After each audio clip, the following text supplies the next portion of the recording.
Naray ko niyan, eh! Bali, nandito po tayo sa Pampanga, kung saan titignan natin isa sa mga misteryo na sinasabi ng mga taga rito. Alam niyo ba yung kinukwento nilang puki ng baboy? Nasaan? Bali kasi may napagkukwentuhan dito eh. Puki daw ng baboy na nakikita, para daw siyang dikiya na hindi mo maintindihan na itlog, sperm cell. Ngayon, titignan natin kung ano ba yung talagang puki ng baboy na to.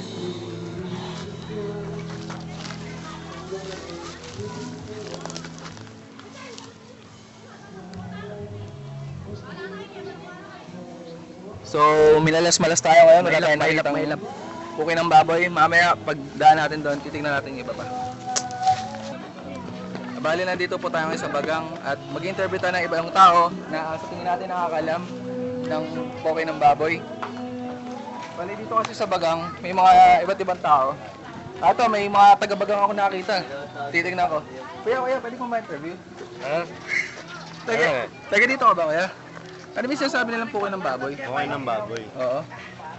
Alam mo kasi, yung puki ng baboy. Ako din, di ka Bali, thank you kuya. Bali nung, meron pa po tayo isang nakita dito. Kuya, taga dito ka ba? Oo, so dito Ano ba yung alamat ng puki ng baboy? Ay, puki ng baboy, doon taga doon yun.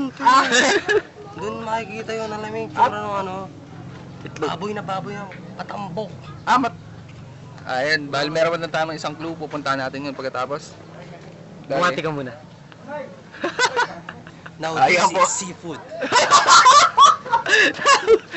Huli. Ang init ba?